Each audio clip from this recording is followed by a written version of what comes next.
Hello. Thank you guys again for tuning in to another episode of Outside the Box, where I aim to help people see that God is bigger than their boxes. Because if we don't see outside of our boxes, then a lot of times we miss God and what He's trying to teach us, and we don't necessarily grow spiritually like we should be. And so, if you guys don't know me, I am your host, Sage the Coach. I am a certified life and relationship coach. I'm also an author. And my show usually airs on Saturdays. My live shows airs on Saturdays at 12 p.m. And so today, before I get started, please like and share and invite. So a lot of people like and share my page, but there's so much stuff on the internet now that it's very, very easy to overlook it, even if you share something. So I'm asking people to now go to my page under the community tab. If you scroll down, you will see invite friends button. I seem to get more likes and followers when people do that than as opposed to just sharing my page. So if you're interested in sharing my page and helping me to spread my positive messages about seeing God outside of our boxes, I do a lot of interviews to encourage people, to inspire people over various different topics. I have a lot of good stuff coming up next month and for the end of this year. And I actually have a Christmas special coming up where I will be giving away some things. And so if you guys are interested in helping me to, spread the love, so to speak, please go under the communities tab on my page and click invite friends and just invite anybody to my page that you think would be interested in what I talk about. And so for today, I have a very, very special guest, and I'm really excited to do this show. I'm not just excited about the topic, but the guest that I have because of the way that she communicates the topic. And so today we will be talking about uncertainty. This uncertainty is it's such a critical part of Christianity because there's a lot of things that you do that you're not certain about. It kind of goes hand in hand with faith, because you won't need faith if you were sure about everything that was going on, that was happening. So I really feel like this is a great topic to discuss, to help people to understand, again, to see God outside of their boxes, how to respond in times of uncertainty, to where we can continue to grow and not get caught up in what we don't know or lose faith because of what we don't know and things like that. And so the guest that I have today that is going to help me communicate that is Cameal Sinclair. So I'll bring her on now. Hello. Thank you. Hi, morning or afternoon, depending on where you're at. Exactly. I used to do my shows on Monday nights at 7 p.m. And so sometimes I still say good night and I'm like, oh, it's not night anymore. So yeah, wherever you are, good evening, good morning, good night, whatever. So Cameal, she contacted me about being a guest on my podcast. Again, I have said this in the past that I get a lot of requests for people to be on my show. Some of them are reoccurring topics, but some of them I really, really get excited about. And I really was excited when I talked to Cameal about the topic that she wanted to discuss. And I'm like, yes, we definitely need to talk about that. And I really like the way that she communicated it. But before we go into 5 keys to dealing with the uncertainties of life or dealing with uncertainty in general, Cameal, can you please go ahead and introduce yourself and tell the viewers anything that you want to share? Okay, so my name is Cameal Sinclair. I am the CEO of TML Consulting Firm, and the TML stands for the Mobilized Life. And what I do is I function as a movement consultant, and that simply means that I help leaders accelerate their ability to function from their identity and empower them to move forward with purpose and momentum. And part of my background is as a clinical instructor, a researcher, and a physical therapist. And part of what I loved about what I did is I worked with people in pain. I worked with people who were operating through seasons of uncertainty. They had their lives turned upside down in a moment, and how you actually empower people through fear and pain in their lives. And so that probably was the starting space for me to really realize that this was a passion for me. Hello, are you there? Oh, can you hear me? Yeah, I can hear you. Here we go. Okay, go ahead. Now you were saying that the last part of what you're saying, that you kind of like in inspiring people to, can you remember where you were? Well, I was working in Northern Ontario, so I spent a lot of my clinic life working in remote areas. So I worked with a lot of First Nations communities. I did a lot of traveling, and so a lot of my career was spent in underserviced, underpopulated areas with people who were in need but had quite a level of resiliency. So it was learning how to function in sometimes really challenging environments. Wow. So one thing that, like, when we were talking, that I thought was really interesting was how you connected your you know I'm sorry, you say you are physical therapy. What was the field again? I'm sorry. Physical therapy. Physical therapy. Okay, Yeah. just to make sure. And so how that connected to what you do to help people on a more spiritual scale, I thought that was really, really interesting. Can you talk about that? I know you kind of went into it a little bit, but could you kind of explain that a little bit more? Because I thought that was really interesting, and it kind of goes to, like, for me, everything I do, I like to reveal the more spiritual aspect of stuff. And so a lot of times people get caught up in, like, the what they can see and what they're going through and stuff like that, but there's always spiritual components and lessons behind the scenes of what we're doing. And I really like that.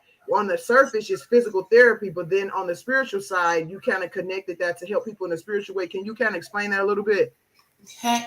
Uh, Part of what I was realizing when I was connecting with patients is that a lot of them had more than just physical issues going on. And part of our training is to look at people from a holistic perspective, that you're actually interacting with a whole person. They might have an injury, but that injury has affected their emotional life. Relationships get impacted. Their fears play havoc on their mental health. So there's so many components that exist in a person. And part of my training is to look at that, recognize where the gaps are, recognize where the problems are, create plans based on what's most important to that individual, and then work through them towards those goals. Yeah. And so even within my local church, I was part of the local church leadership. I oversaw the worship teams. I did Bible studies. And I realized that some of those same things existed in our body. There's something to be said after your amen. Right? After that Sunday experience and people have said their amens, that was a good service. And then you ask, so how have you implemented this into your life? And how does that connect with who you are? You'll rarely get a response. Wow. And so those things matter to me because one of my favorite phrases that I heard from a friend of mine, Michael Dalton, he would always say, the word works when you work it. Yes. So you have to go beyond the amens. And so as I was leading Bible studies, I recognized that I was using skills that I learned in clinic and to help people feel empowered to do something with what they believed, and also to challenge what they believed. Amen. Because it's one thing to say it and another thing to have it be a lens through which you function.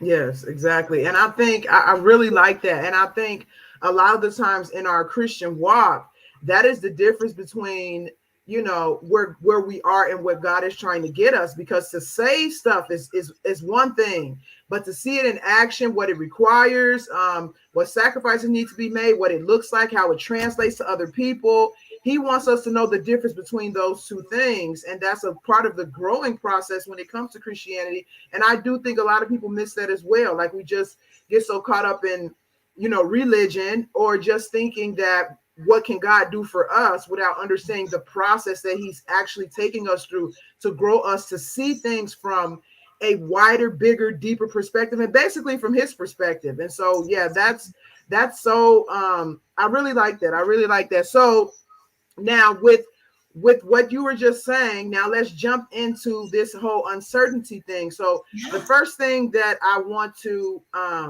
ask you, because this is this a program that you have? Because I know you have kind of steps outlined. So I know you have the proper perspective course. Is this part of the proper perspectives course, or what is this five Well, P's come actually, from? I had done it as just part of a teaching series that Okay. I was doing in my community. And as we were diving into it, I realized there's so much more that each one of these topics contains. So Yes. the starting point, which we'll talk about, which is about trusting in the nature of God, had so much in it from the feedback that I was getting. So I created proper perspectives just to make sure this first point drives home. Because if we don't start well, we'll finish less than what God intended. Right, Right. right, right. So for me, it's because of how my clinical brain works. It's not enough just to give you tips. Let's help us function so I can see that your mind is actually working through the material. Exactly. Oh, I So love we're that. growing together. Exactly. Oh, I love that. You speak into my heart with that one, because I am of course a certified life coach and I'm an author, but even with my books and my coaching, my aim is to make sure you understand the deeper stuff that's going on, how to apply it, how it affects, basically what I just said. And so this is really, really dear to me, the way you have put it together. And I like the kind of steps that you have broken it down to, because and that's a lot of times the disconnection that people have with the Bible. Like you says, it works if you work it, but a lot of people don't know how to work it. Like they read what's in the pages and they recite them, but how does that look? How does that play out in life? And a lot of people miss that connecting those things. And so with what made you tackle uncertainty, though? Do you have any type of experience or story kind of came behind? I want to talk about uncertainty. Absolutely. So the actual 5 steps kind of came out of a conversation I had with a friend. And it was at the start of COVID. And we were just sharing about our lives and how the world seemed to be responding. And for me, it was actually a wilderness season is a point of growing in the church. If we're too busy stuck on the wrong conversations, we'll miss what God's doing. And so that kind of is where the conversation just started. And part of that conversation I had with my friend was around one of the seasons where God asked me to get up and move to a place I didn't know. So at the time, I had my own private practice. I was flying to different communities. I did locum work. But I was in a season where there wasn't more I really wanted to do in the practice I was in or in that area. And one night, God told me that I was going to leave. He gave me roughly when. And I said, okay. And so within 4 months, I was away for 2 of those months. So I said, God, you have 2 months to figure it all out. And in those 2 months, I gave up my practice. I transferred my contracts. I sold what I needed to do. And even the money I was supposed to have when I was supposed to move did not come in. And so I had my U-Haul without the cash. And I said, God, you're going to have to make this gas go from one coast to the other, because I said my yes and we're going to do this. And 2 days before I left, what was supposed to sell sold. And I had friends who said God spoke to them and they put thousands of dollars in my hand. Oh my I was goodness! not Wow. anticipating. And even transferring to, because I lived on the East Coast and I was moving to the West Coast. Even then, I didn't know where I was supposed to live or what I was supposed to do. And so I had one friend that lived out in the West Coast. And so I called her, and she's not a believer, but she knows that I am, and we're okay having those conversations. And I told her, God's called me to move here, but I've never been here before. I don't know where to live. I don't know where to look. I don't even have a job. And so she suggested the island. So I live on Vancouver Island right now. And when I looked on the island, there was a city that I live in, which is Nanaimo. And I said, do you know what, God? I think this is where you're calling me. If this is you, well, I need a job. and I need a place, and you have about a month and a half to get it done. And about a week later, my friend called me back, and she had a recruitment letter from a clinic that she never gets. And she's in neurology, so a very different area of practice than I do. So she wouldn't get this kind of information. And she called me and said, Cameal, I got this recruitment letter, and I think God is telling me it's for you. And I said, you're talking about God? You don't even believe in God. Well, I'm listening. Wow. Wow. And it's the clinic that I worked at. Wow. And so God provided the job through an unbeliever because of our relationship. And I said, I need a place to live. And I wasn't selling my home, and I didn't have money to carry a second mortgage. So I said, I would love a place I can walk to work. I don't even know where the clinic is. I told him I would like 2 bedrooms with high ceilings, big windows, brand new. I made all these requests, and I found a place exactly like that. And it was walking distance from my work. And so when I got here, people didn't even know the building was there and asked, how did I find it? And I went, let me tell you about that. Right. Wow. I was expecting a little intro to the uncertainty thing, but that was like way more than I was expecting. And it's so encouraging and inspiring, because I mean, having uncertainty as a Christian is unavoidable. Like, you're going to go through, and I would say most of your Christian walk is uncertain, like maybe 80% of it. You're not really sure what God is doing, what's going on, what you're supposed to be doing, and things like that. And it helps a lot when you learn how to just trust him in that, learn how to follow his lead when you don't know, and things like that. And so I really want to get into this 5 keys for uncertainty. And so if you want to go ahead into the first key of how we can manage uncertainty when we get in those periods, which again is like a lot of the time. So Absolutely. Yeah. And as we're going through this, one of the things I just want to make sure gets highlighted is uncertainty is only uncertain depending on where you look. Yeah. And so what God does with us is he makes the unknown knowable because we know him. Exactly. So he's literally shifting what we look at to perceive and what we actually look to attach our emotion. Exactly. And it's a process. And he's not afraid of it. Exactly. He's not afraid of it. Exactly. And so in every situation, there's an invitation. So that first key is trust in his nature. Even if we look through scripture, or if you even take a glimpse through your life, God has always been giving us invitations to himself. And one of the things that I love about God is that he calls himself the I am. He is so vast that that's the only way that we can even conceptualize. Yeah, exactly. Bit of his greatness. Yeah. And then he offers us insights into the aspects of the I am. So we call him Jehovah Jireh, Jehovah Nisi. We call him a provider. We call him a healer. All of these are glimpses into parts of his personhood. Exactly. Oh my goodness. Every moment in life, he's inviting us to experience a part of his personhood. Because if he is the source, he'll present himself as the source. Yeah, exactly. And so wherever you are, even in an unknown moment, whether it's in a relationship, within your own body, within your marriage, at your workplace, in a decision you need to make, he'll position himself as your solution. Right? And he does it if you look through scripture.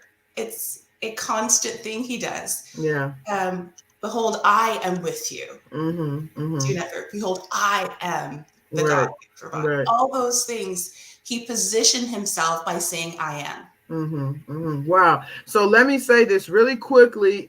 Abigail Liverpool says, hi, Cameal. So I just wanted to, say that 1 second. I'm trying to see if there's another comment here. And then we have, I hope I'm saying her name correctly, Kavane Dobbs. She also says that this testimony is so encouraging, Cameal Sinclair. So I just wanted to throw those comments in there so you'll know what's being said. I don't know if you can see it or not on your end, but so one of the things that I really like about your first key when it comes to trusting his nature.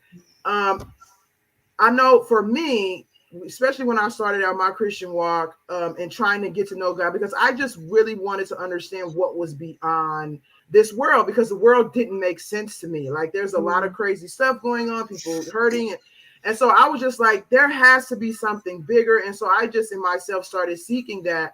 And I actually use that a lot when I talk to people of different faiths or people who become very, very religious in Christianity. I'm like, sometimes you just need to communicate with God, because you need to want to have desire to know the truth. And if you do that, God will show himself to you. When you start trying to filter him through a specific religion or how you do things and things like that, it becomes you can get confused. And so that is, again, it creates a time of uncertainty, because you're like, which one do I choose? But if you just seek God genuinely from your heart and you have a desire to know the truth, he will lead you where you need to go. And so that is how I came to know God. And then through that, he directed me to the Bible and to Christianity and things like that. But you have to have a desire to know the truth. And so I didn't mean to go all into that, but what I wanted to say about what you're saying is that the process of getting to know him, he is in everything. Like we get so caught up in what we see, even ourselves, what's in front of us, other people. We don't see that God is in everything. Like everything exists, is an extension of who he is. So even if you look at nature, it tells you who God is. Like he's a God of order, he's creative, things like that. And so, but the thing that people get caught up on, I think the thing that people get hung up on is that in order to trust in his nature, you have to kind of know who he is, and you have to develop that relationship with him. Because if you tell some people to trust in God's nature, they're looking at the world like where people are killing each other and the world is bad. So how can I trust God? But that God is not just, people's behavior. Like you can't take people's behavior to understand who God is. You have to understand who God is. You have to move those things out of your view, like what you're saying about perspective, and try to understand who God is. And it's not easy. Like you said, he's massive. There's so many different parts of him that he actually has to give us pieces at a time for us to be able to understand who he is. But you have to try to get to know God for yourself. You have to seek the truth for yourself. And you have to put aside anything that's blocking you from doing that. If it's people's behavior that is discouraging you from knowing God, you need to push those people out of your view. If it's religion that's stopping you from seeing God, you need to push that religion out of your view and just seek after God and say, hey, I know there's a being that created me. I want to know you, and just let yourself be open to that. And I know I'm going on kind of a lot here. Yeah. But I think that's important, because you can't lean on trusting his nature if you don't know who he is. And so once you get to know who he is, and you know that he is loving and merciful and kind in spite of what you see, it really gives you a resting place in life when stuff is uncertain and when things are happening around you that you have no control over and they're bad and things like that. It really gives you a resting place, because you know that the creator of the world, his nature is good. Like, he's good and he's always out for you and stuff like that. And so I really, really like that point. And it has taken me some time, even in my Christian walk. I've been a Christian for 20 years to learn how to do that, because I will question and say, well, God, how can I trust you? How can I know that you're not going to do this? You're not going to do that. And I remember one thing he told me, he said, I'm not a man. Like, I'm not a man. I'm not the people that you see. I'm bigger than that. And I'm like, oh, okay. So it was just a process of getting to know him. So yes, amen on that first point. So thank you for that. Is there anything you kind of want to add to that before we move on to the second one? I think for some of us, we never question what part of his nature he's offering, but sometimes we're not sure if we know that we know. And so one kind of marker that has helped me kind of differentiate areas that he might be inviting me into is actually a verse found in Romans, and it talks about the kingdom being about righteousness, peace, and joy. And so I say, use that as your filter. If you're going through something, and righteousness has to actually to do about your identity, because it's made you righteous. So if you look at your process and feel like you're less than, that's an area he might be putting his finger on. Yeah. And he's the more than God. So that more might be something he's trying to get to you. Mm-hmm. Or peace, if feel like you've lost your peace, well, he's the peace giver. Mm-hmm. And joy, which is not situational. All those things are realities of the nature of the kingdom of God. Amen. And if any of those things are disturbed, recognize there's an invitation there, because he's the answer that brings those things. Exactly. So if your mind goes to, well, he might be angry. Well, does that anger match righteousness, peace, and joy? He's not double-minded. Mm-hmm. If they do, there's something wrong with the way that you're thinking. Mm-hmm. Return to righteousness, peace, and joy. And he'll help you in that. He's Exactly. not afraid of your mess. Exactly. He's not afraid with where you're at. Exactly. For me, that's a good marker. Yeah. Yeah, that's really good, because a lot of times, especially like what you're saying with what we see, because that's the major contradiction to the nature of God, because we're focusing on what we see.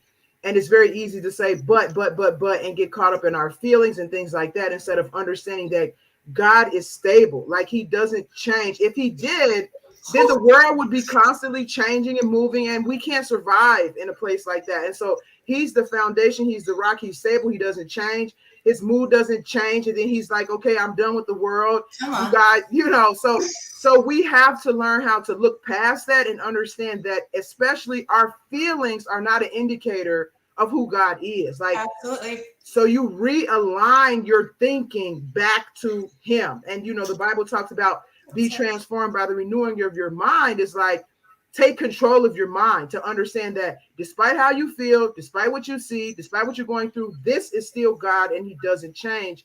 And when you grab a hold of that, it changes your perspective on those things to where you understand that they are not as big, as scary as, as they seem. And so definitely, I mean, great point. So, wow. Thank you for that. So, the second one.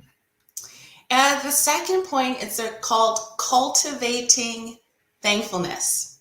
So you need to cultivate thankfulness. And I actually believe that thankfulness opens up the realities of the kingdom to have impact on the earth.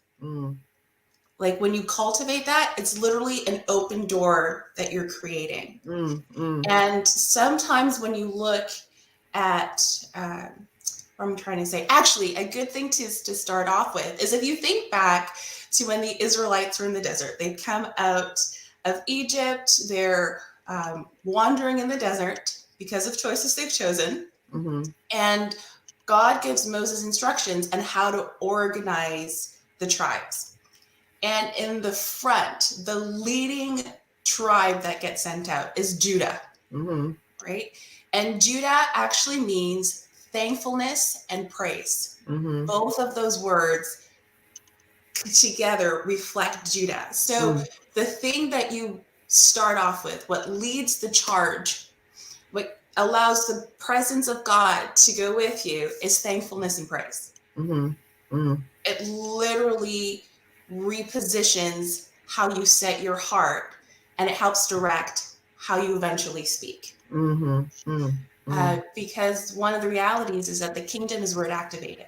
And you don't deny your process, you don't deny your emotions, but you don't stop with expressing them. You guide them towards a thankful place. Yeah. And so it really becomes an open door. Yeah. So let me see. I really like this point as well.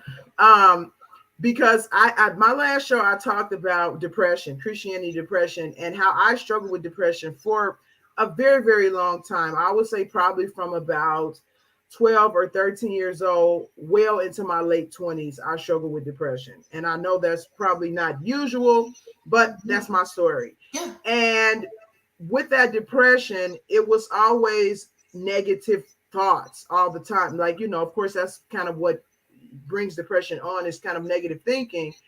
And when God finally broke that, because it had to be kind of broken in stages, because there was so much going on inside of me to understand where those thoughts were coming from, that when I actually got to a point where it was completely broken, I understood thankfulness in a way that I did not understand it before, because negative thinking kind of puts your brain in a fog. And so it becomes difficult to see outside of it. And that's basically, to me, I see depression, especially in the spirit, like a fog that's surrounding you and you can't see past it. But thankfulness takes you outside of that fog. Like it stops you from just looking at what's in front of you or not being able to see what's in front of you and seeing beyond that. And so once God completely broke the depression over me, it will try to come back. And that's something that I think a lot of people who struggle with their Christian walk, they feel like when God gets them through something, it should be over and that's it. And they shouldn't have any problems with. But the devil is always going to try to bring the stuff that had a hold on you before, because he know it worked when it had a hold on you before. So he's always going to try to bring it back. And so even though God broke the depression over me, there were times that it would try to come back. And the way that I would kind of stop it and keep it at bay was through thankfulness. I would just focus on like, I know God is good. I know what he's done for me. I know he's there. I mean, and it just opened up my mind to see God in so many things. So like the fact that I have eyes and I can open my eyes and see what I want to see. It's something to be grateful for. The fact that I have legs and that when I wake up in the morning, I can walk and go in the kitchen and get me something to eat. Like it's so many things to be grateful for in this life. And we get so caught up in our disappointments and things that we don't like. That when you open your mind to see beyond the negative and things like that, God is like, he's everywhere. Like, oh my goodness, he's everywhere. Like even sometimes I look at my kids and I'm like, God designed their faces. Like, he designed the eyebrows to be over the eyes. Like, wow, God is awesome, And so you can just really see him in everything. And that's what thankfulness does. So anytime depression starts trying to creep back, which I haven't had an issue with that in a long time, let me add, the way to see God in everything is through thankfulness. And so I totally agree. It's a very, very powerful thing. Yeah. And it's one of the things that when you're being negative, why your mind resists it. Like your mind is like, no, I don't want to be positive. I don't want to be happy. I don't want to think about good stuff. That thing that's resisting it is exactly why you got to push past it, because it knows that thankfulness, your spirit or whoever's stopping you, demons or whatever, trying to stop you from being positive, knows the power of thankfulness. And so, so that's really, really, man, it's just a blessing to me to understand what that really means. That's good. Okay.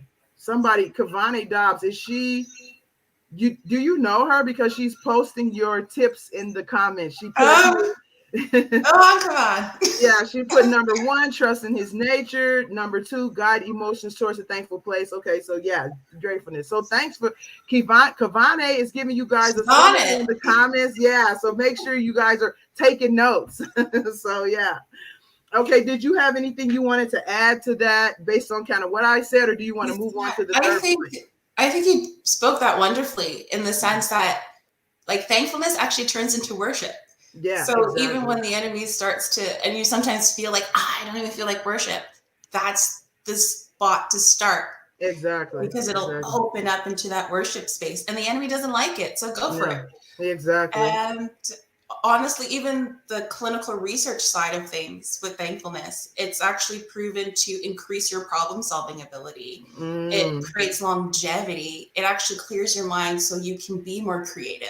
Exactly. And so it also over time builds your resiliency. So all these things have an internal physical, spiritual, as well as a mental health component. Yeah, and that's the beauty of God, because when he told us to be thankful, he knew. We didn't know he was like, it'll do all this, it'll improve your thinking, all the stuff you said. We're not thinking about that. We're just thinking about how we feel. But that's the beauty of God, that even that simple statement has so many benefits and affects so many things. But that's the mind of God for you right there. So, and so the third point. The third point is remember. It reminds me of a movie that says, remember, the 5th of November. That's one of my favorite movies, actually. I think it's V for Vendetta. Yeah, it's a great movie, yeah. But I call this the pivot point in uncertainty, because there's moments where you feel like you're gaining this momentum, right? God's nature is good, and I'm so thankful. And then you're going to have a challenge come in. Exactly. In this process. And this is where I call it the pivot key, because you need to remember. Because this is the point where deception can come in. Exactly. Oh my goodness, yes. And in remembering, I always say record what God has spoken. Keep a record. Whether it's if you're a journaler, sometimes I use the audio tool on my phone just to share a word. If you're an artist, do a little pictorial picture that'll trick your mind. Yes. Whatever it is, keep a record, because the enemy is going to challenge what you've heard. Yeah. And he did it with Eve in the garden. He misquoted God, and she did too. Right? So this is where that deception seeps in if you've misremembered what God has said.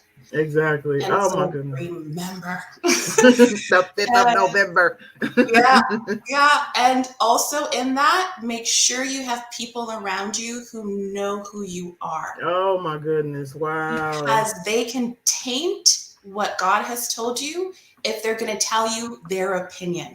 We're not looking for man's opinion. We're looking for people who have your heart and hear God. And that can help to remind you. Yeah. Absolutely. Yeah. So even when you have gone through things like grief and it's shattering and there's trauma attached to it, you're just doing as much as you can just to exist. In those moments, you have to have people who won't just tell you what you want to hear. Exactly. They'll love you. They'll be silent for you. But even in their prayer times, like, I know this person is called to change nations. I see them in this moment, but that is not the truth of what they've been designed to be. Thank you, God, that they're going through process, but I am not stuck on their process. I am going to speak the truth about what they've been designed to be. Like, you need people like that, because they'll help you remember. Exactly. Oh my goodness. So I'm laughing when you were saying that, because I'm a writer. I said before, I'm an author. And I have history with depression. And so what I would do is write letters to myself in those moments that God was clear to me, because again, and that's what uncertainty kind of does. It kind of blurs your view of God a little bit.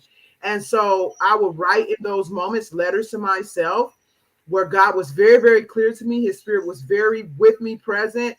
And then I would go back and read those letters, and I would write them like I'm talking to myself. I would say, girl, you better blah, blah, blah, because God is this. Remember when he did this and did this. And, and so when I was having down moments or doubtful moments or things like that, I would go back and read those letters and be like, yes, yeah, like what am I doing? Like, yes, I know who God is. So that's really, really powerful. And a lot of this that you're saying goes back to, actually all of it comes back to the power of the mind, and the mind that God gave us to control and to think and to make choices, which I have said before is a godlike quality. There's nothing else on earth that has the awareness, the self-awareness, the ability to reason and make choices like we do. And it is a godlike quality. When God said, let us make man in our image, one of those things is we have a mind like God. We can think, we can reason, we're aware of who we are and things like that. And so it's like God is teaching you how to harness the power that he's given you with your mind. And so, and remembering is very, very important for that, because we do forget, like, especially we get caught up in what we feel and what we're going through. Like, oh my goodness, the goodness of God could be like on the other side of the world for all we can see. And it's good to bring those things back with your mind and understand that, yes, he's still there even in those moments. He still loves you, and that he has a purpose for what you're going through. Like, it's not happening for no reason. And a lot of times we like, oh, why is this happening to me? Things like that. We don't ask it with an expectation of an answer, but there's actually an answer to everything and why it happens if you're a child of God. And if you can take a step back and kind of keep God the focus, you'll see that lesson faster, which usually means you'll get through the problem a little bit quicker. So absolutely. And then the point you made about who you have around you. Oh my goodness. Like, these are really, really powerful things that will make or break your Christian walk. Like, seriously, if you don't have the right people around you, if you don't remember who God is, if you don't remember his nature, like, there's really no way you can sustain a long-term relationship with God without even the 3 points that you've pulled out so far. So absolutely, like, wow. So anyway, to the fourth, did you have anything you wanted to add? And to remember, probably there's three things I like to do that's helped me. I know people do different things, Mm-hmm. but one is I take communion. Mm. So for me, it's a reminder of the covenant I have with him, that I'm not trying to force him to do something. Mm. He actually wants to delight in me. He wants to walk with me. I'm literally made in his image. Mm. And he looks at me and goes, "Oh, I made this one well. Yeah, yeah, And yeah. we're doing this together." Mm. So this uncertainty is actually an opportunity for me to shift my eyes, Exactly. because I'm only uncertain because I looked away. Mm-hmm. Mm. So I take communion. Um, I have a book of prophetic words that I receive. So depending on people's backgrounds and how they feel about that, I highly value prophetic words that connect with my spirit. And so I have a book just dedicated to those. And every 1 or 2 months, I read them through, because sometimes it's recognizing which season you're in, Mm. because Mm. something may have shifted and it's not the enemy. Mm. It could be God saying, "Remember what I've told you? I'm Mm. actually answering a prayer. Mm. Go back." Mm. So I go back and see what's hitting. This actually matches a season that's shifting, which feels like it's uncertain, but it's actually an answer to prayer. Exactly. Exactly. So Wow. that's part of that remember. Mm-hmm. And one of the third things that I do in this process is I read my Bible more. Mm. And I do that because there might be certain characters or certain stories that are connecting with me. And Mm. God might say, just as I did with this person, this is an example of what I'm doing with you. So Mm. even if you don't have a prophetic journal, Mm. look into the book. It's a prophetic book, Mm. Mm. to see where you can connect. So you'll remember what God has done, so you don't let go of it in the process. Yeah, yeah. And one thing that you just said about when you become uncertain is because you kind of took your eyes off. And one of the things that I have experienced is that because this is a process, and like you said, like where we start from, because we're so far from the perfect nature of God, that life is actually a process to refine us and getting back to where we were intended to be. That a lot of times that uncertainty can come from Him taking you getting to know him more deeply. And so just like what you said about I'm trying to think of an example you gave, but okay, so you might understand the goodness of God. So okay, so let's talk about the goodness of God, and God Mhm. demonstrates that to you. That is just the tip of the iceberg. It's always just the tip.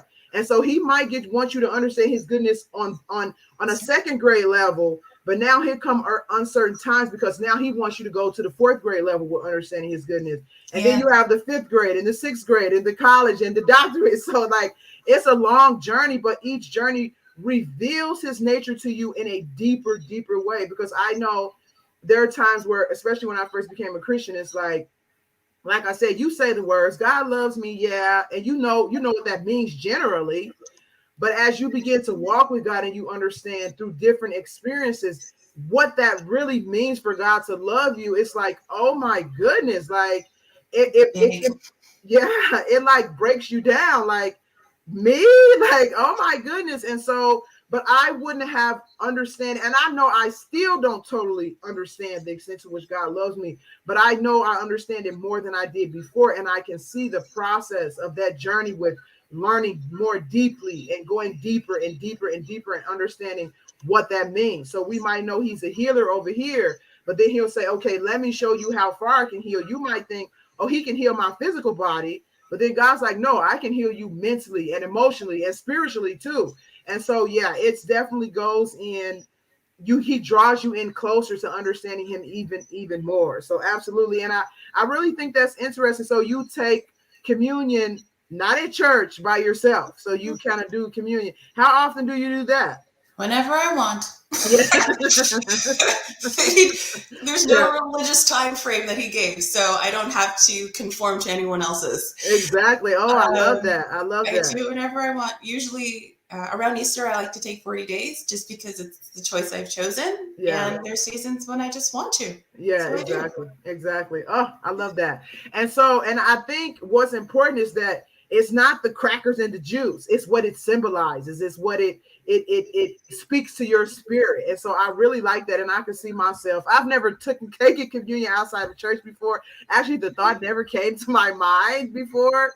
And so that's the thing about outside the box, because you don't think of some certain things, but once you're exposed to other people's ideas, it's like, oh, why didn't I think of that? Like, wow, that's cool. And I definitely am going to be doing that outside of church more often. But I think that's cool. So thank you so much for that. Absolutely.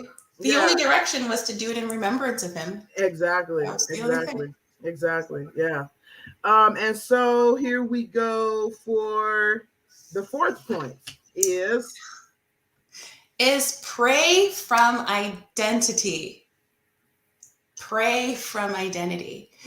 And a lot of what we've kind of talked up till now has to do with our thinking, our perspective, so we perceive correctly. Now we actually have to say something. We have to attach that perspective with how we speak. And I say pray from identity because we can pray to God, but we can sometimes step outside of who he's made us to be, as if we need him to break through the enemy to come rescue us. When sometimes he's saying, I gave you everything. You're seated with me in heavenly places. Reposition your mind so you pray from a position of authority. Sometimes God, I need help is valuable, but if that's all you say in uncertainty, you haven't grown up. Oh, wow. Oh, my goodness. Oh, my goodness. Go ahead. Because really that maturing means agreement with God's perspective. Agreement with God. That's my simple definition. Maturity is agreement with God. And if he sees from victory and you're always praying for help, what are you actually partnering to release? There's an incongruency with your understanding of who you are. Exactly. Oh my goodness. Wow. You saying some powerful stuff here. Because, okay, let me go back again. I struggle with depression. So a lot of my prayers when I first became a Christian were just crying to God, like all the time. And I always said, and I've said this before, and even in other interviews, if God has nerves, I'm sure I got on them. Because I would just cry and cry and cry and cry. And so when I actually got to a point where he matured me and I didn't have stuff to cry about anymore, I didn't know how to talk to God anymore. I'm like, okay, so now it's like sitting in a room with somebody and you're just sitting there like, okay, what do we talk about now? Like, and so I knew then that I had to learn how to communicate with him outside of my trauma and outside of my anguish and my depression and things like that. And so absolutely, like, wow, and I wouldn't have even like understood it the way you were saying it now, like to pray for your identity. I didn't understand it in that way, but I recognize what you're saying from my own experience of like always crying and crying, crying, and then actually getting to a place where I'm talking to God from the growth that he has done in me. It's like we're communicating differently. And a lot of times I like to look at the different stages of relationships in humanity. So from a child, you kind of have somebody taking care of you. Then a young adult, you start kind of learning how to take care of yourself and learning what that means and what parts of your parents' upbringing you need to embrace and grow and what parts you need to get rid of. Then you move on to like a marriage relationship where you're now learning how to see life from a deeper perspective and partnering with another person. I see all of these as our relationship process with God. Like, first, we start off as babies and he kind of takes care of us. Then we kind of grow up and we learn how to, live from not from milk all the time. And we learn how to eat on our own. And, and then you have the marriage relationship, which is all throughout the Bible. God calls the church his bride, where we have a much more mature relationship with God. We're partnering with him more and not necessarily in those beginning stages. And so that's like, man, you are saying some deep stuff that, I mean, we can talk for like months just to dive into each one of these and really explore them, because they're very important and very, very crucial to growing as a Christian. Like you can't really grow as a Christian and begin to understand God if you don't do these things. And I've seen a lot of people, baby Christians for 10, 20 years, they're not growing, they're staying in the same place, they're going through the same stuff. And if you keep going through the same stuff over and over again, whether it's me, like you keep crying, like you said, it's a sign that you're not growing, like you're not growing. And you need to kind of pivot, change your thinking so that you can grow. So powerful, powerful, powerful. I love it. I love it. Yeah. And I love that God will pick different areas of ourselves to grow. Yeah. Right. Yeah. And so you might be someone who's like, I believe God heals. Yeah, I did pray for that person and they were fine. This person didn't, but I know God's good. You have this kind of growing maturity in that. But when it comes to your finances, my goodness, the first thing, and you're crumbling, God, what am I going to do? The bank account doesn't look right. How am I supposed to do things with God? What's going to happen with my family? We go into these tailspins in one area of his nature. Yeah. Like, I got this. Yeah. But here, and he's not upset with you. Yeah, he understands. He goes, yeah. Well, let me build your ability to see me as a provider, remember who I am, go through all of those other steps. Now, attach what you say with this truth about who I am now. Let's grow your maturity in this part of your life and understanding. So we're all at these different stages and all these different aspects of ourselves. So there's always a place of growth. Exactly. Always. I mean, I was telling my kids the other day that we can't complete the process of growth in our lifetimes. Like, it's not possible. And then I think about the people in the Bible who were living 800,000-900,000 years. They were still not complete the process of growth. And so it's definitely always a place you can grow in. So for anybody that might be watching this, like, well, I got it together. I will admit that I have thought that, like, I'm especially coming from depression and being all broken and stuff like that. I get to a place of peace and maturity that I haven't been. And I'm like, oh yeah, I got it. No, you don't. Like, There's more. And then God will show me, like, okay, you might have it, like you said, in this area, but you still need to grow over here. And it's like, oh my goodness, I thought I had it. And so you always should be growing. God is always trying to teach you something. And it's always to make you a better person. Like, once you complete those obstacles and you learn those lessons, like, I would get to a place where I would be like, wow, I've never had peace like this before. This is great. But there's more. And then there's more. And then there's more. And it's like, it becomes a little bit overwhelming. Yeah, but in a good way. It becomes, it's like, oh, and then you see God like, wow, this is just a piece of who you are. What is on the other side? Like, this is a lot, Yeah. And so absolutely, it's man. It's fun. Life with God is fun. Oh, it is. It's funny because I was just talking to somebody the other day in a meeting, and this is just a little quick story that we can move on. When I was first, like, trying to really get my life together and live for God, I was about in my early 20s. And so this is my first time of, like, being by myself, no friends, not doing the crazy stuff that I was doing to cope or whatever. And I was just alone. And, at the time I had a child, and reading my Bible, and I felt like life was really boring. And then I said to myself, God is boring. Oh my goodness, And so I went to a Bible study later that day, maybe later in the week, I'm not sure. And there was a lady, her name was Beth Moore, and we started the Bible study video. And the first thing she said was, before I get started today, I just want to say one thing for anybody who may have been thinking this. She said, God is not boring. I almost fell out of my chair, like, oh my goodness.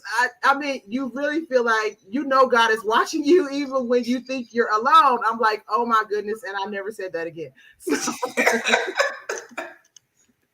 So, but anyway, so on to the fifth point is, go ahead. You can. Go ahead.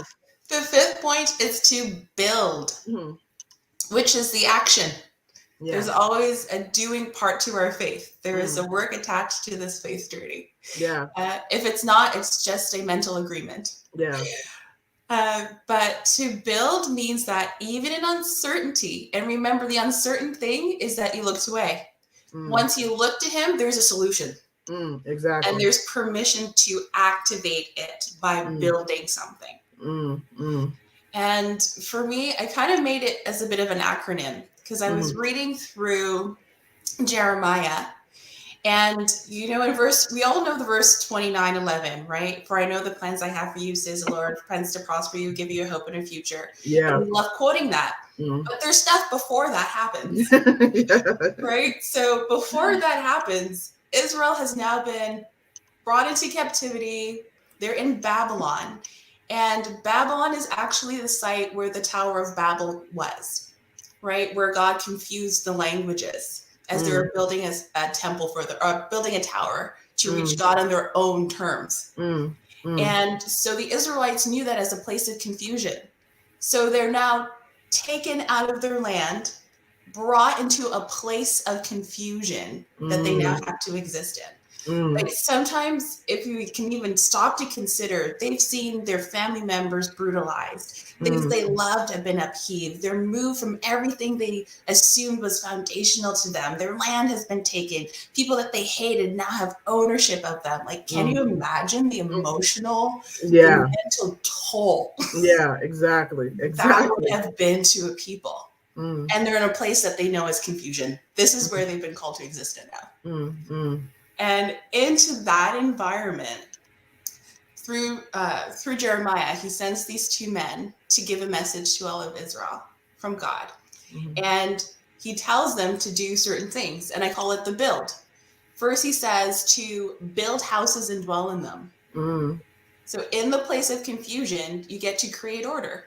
You get to find a place where you can place a dwelling which produces this grounding place, this order in the midst of chaos. And so for me, that means wherever you are, you're literally the living dwelling place of the Holy Spirit. Wherever you go, you bring order.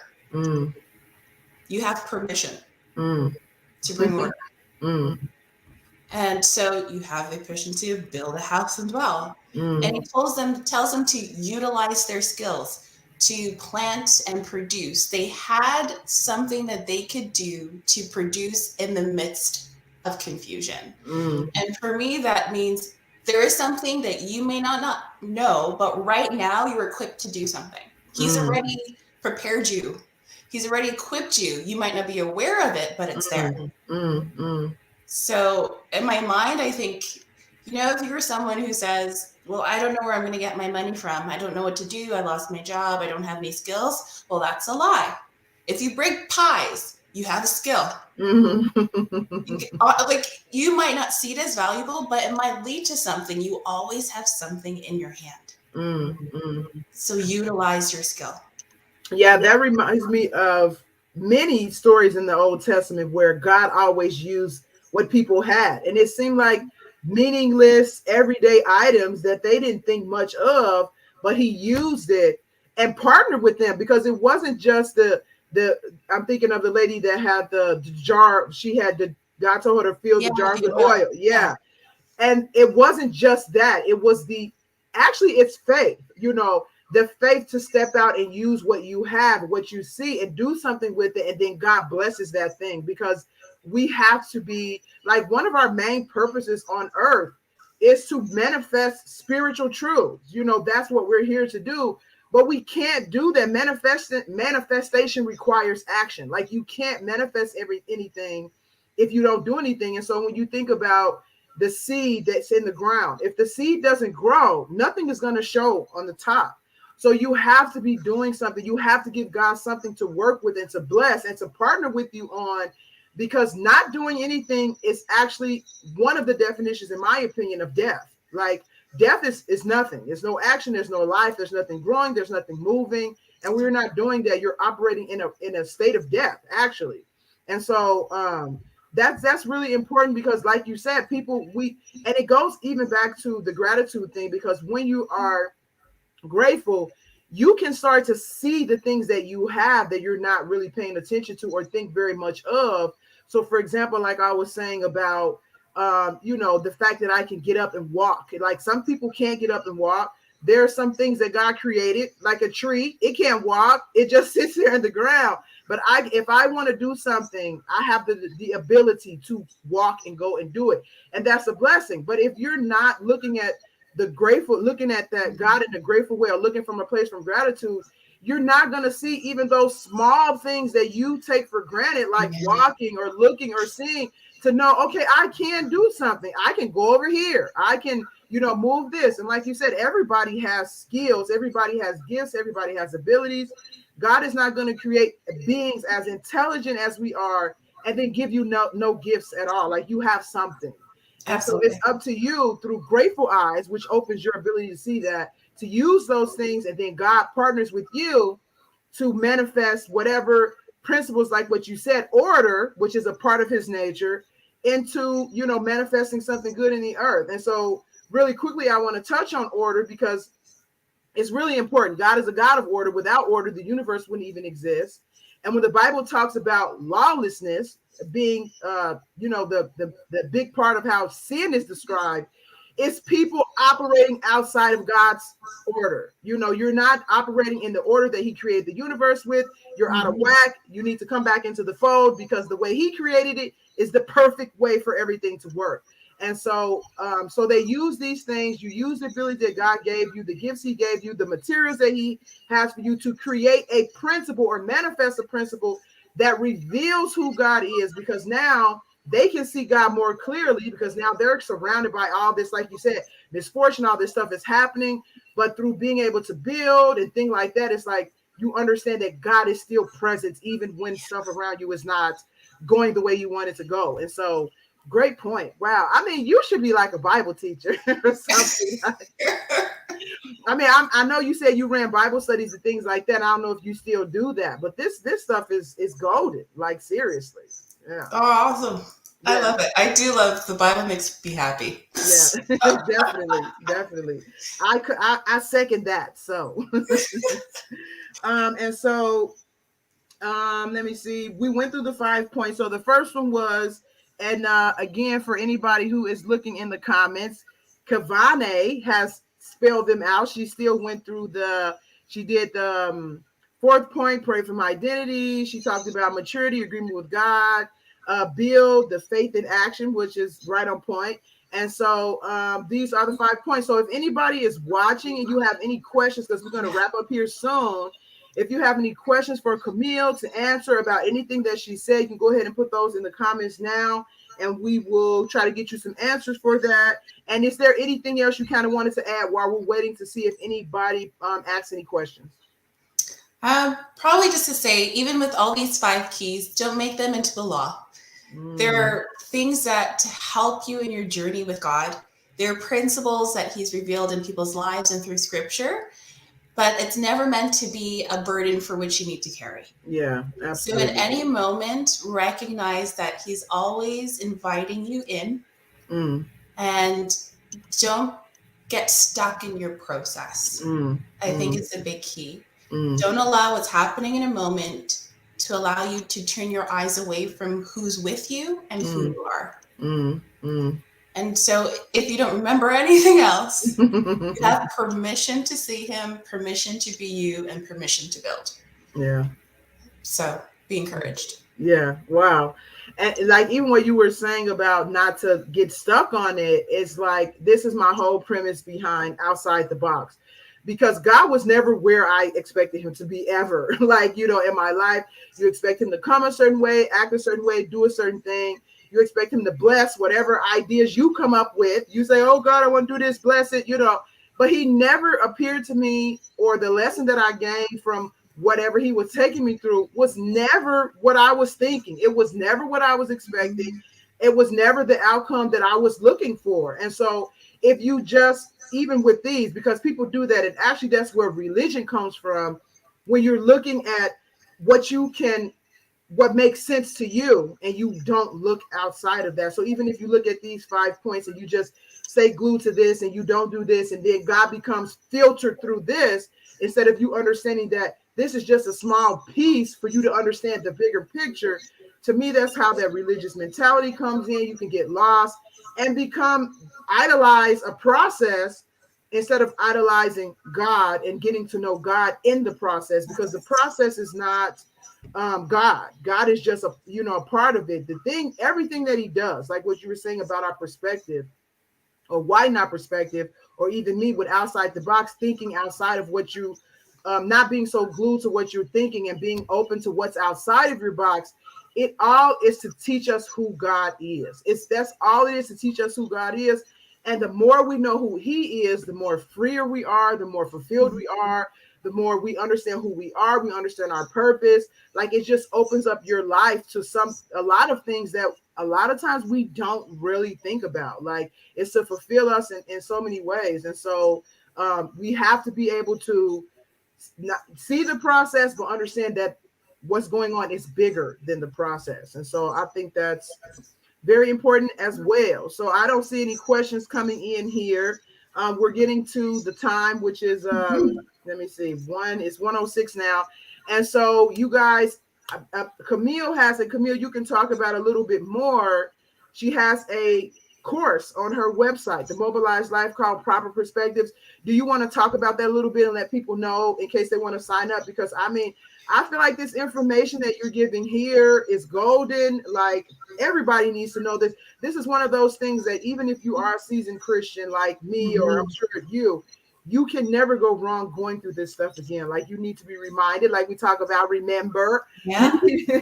You need to go through this stuff again and always refresh your mind, because there are very, very important keys to having a successful spiritual life or relationship with God. So can you talk about your Proper Perspective courses a little bit? Absolutely. So the Proper Perspective course is an online course, and once you sign up, you have access for life. So you kind of go through it at your own pace. I do recommend doing it within a 3-week time frame, because you build momentum, and you just want to make sure that you're building momentum through the process. And it's really about helping leaders, and anyone who is in Christ, you are now a leader.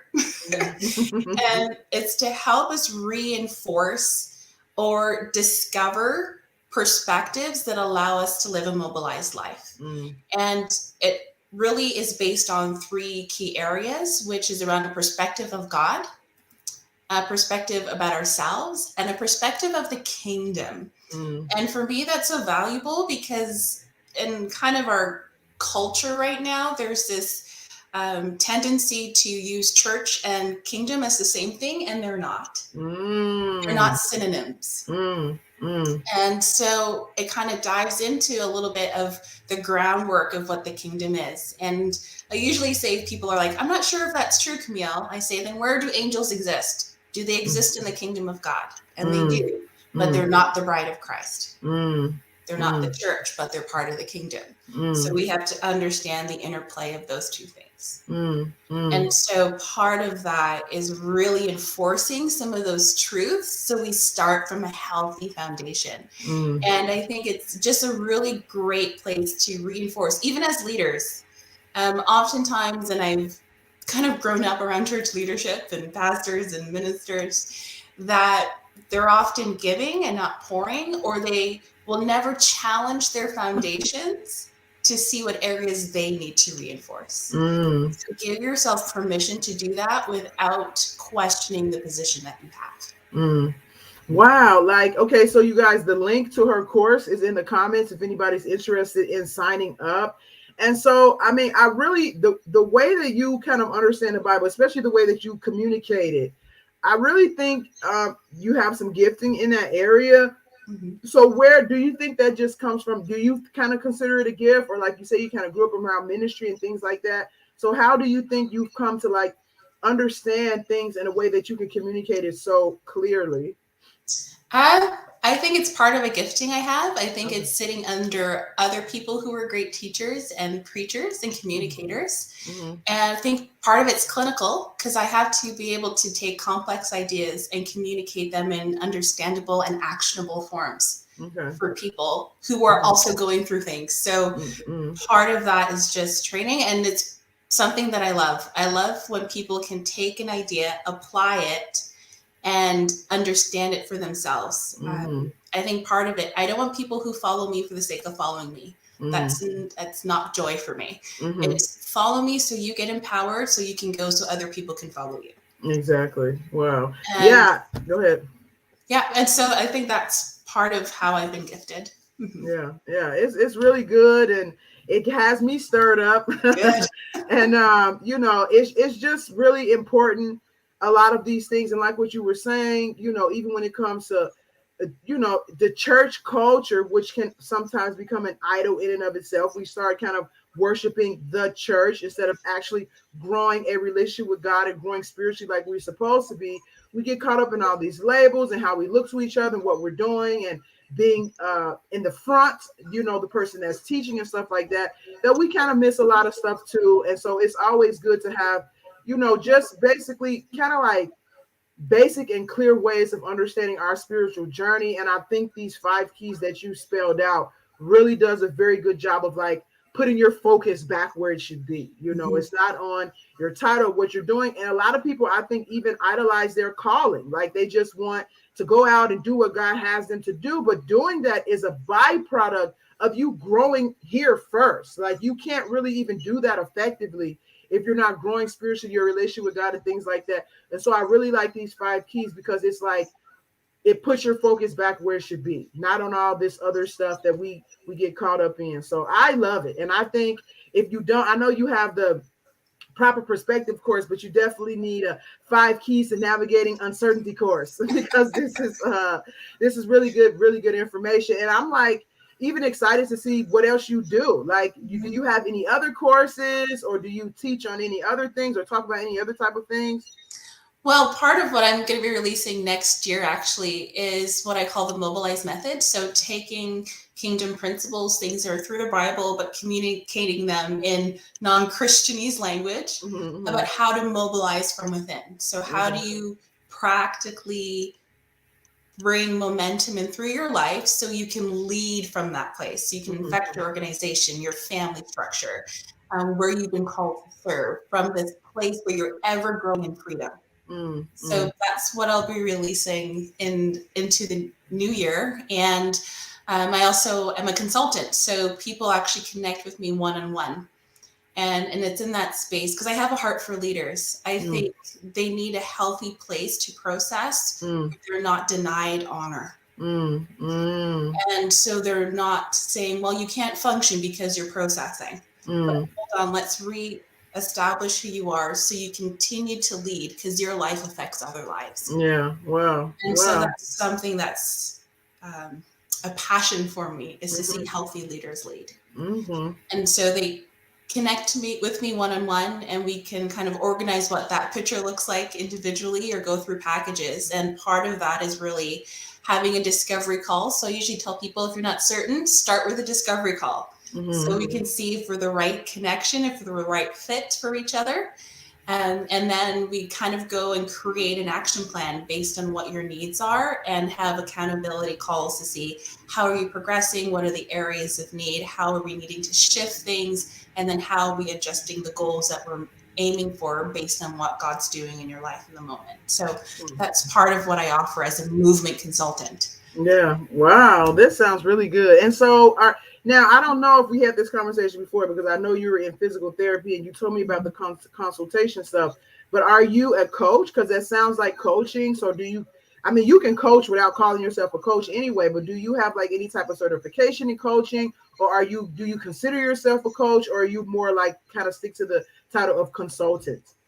I'm going to stick with the title of consultant, because I think it more fits to the variety of things that I enjoy. Okay. But I am getting certified as a life coach over the next month or two. Okay. But a lot of those elements are part of what we get taught as physical therapists. Okay. In terms of the recognition of different socioeconomic issues, areas that impact people's lives, from the spiritual to the physical, to relationship, to sexual health. All of those components are part of how we deal with clients holistically. Okay. Wow. You have a lot going on. I'm definitely going to stay in contact and see what else you have coming out. And if you ever want to come back, like when your new program starts and you want to kind of do a show about that, I'm totally open to it. I definitely think you are gifted. I am so inspired by the conversation that we have today. And, to even, kind of fine tune some of my own stuff that I have out there. And so it's really, really good. So thank you so much for coming on. I really, really appreciate your time. And I'm trying to think, am I forgetting anything? And I don't think I am. So I'll go ahead and let you go. So thanks again so much, Cameal, and definitely keep in touch, and I'll keep tabs with you. And if you want to come back on, let me know. And I guess that's it for Outside the Box today, you guys. Tune in next week. I'm going to be having another Let's Talk About Relationships segment where me and a group of wives will be discussing the things that we wish somebody would have told us about marriage before we got married. So if you guys I want might to tune catch in for that one. so if you want to tune in for that, that will be next Saturday at 12 p.m. And again, I have a lot of stuff coming up. So make sure you like, share, invite, follow my page. And thank you again for tuning in to Outside the Box. And I hope that the conversation today helped you to think a little bit more outside of the box that you have, because we all have them. So thanks again, Cameal. And you guys have a good weekend. Bye. Bye for now.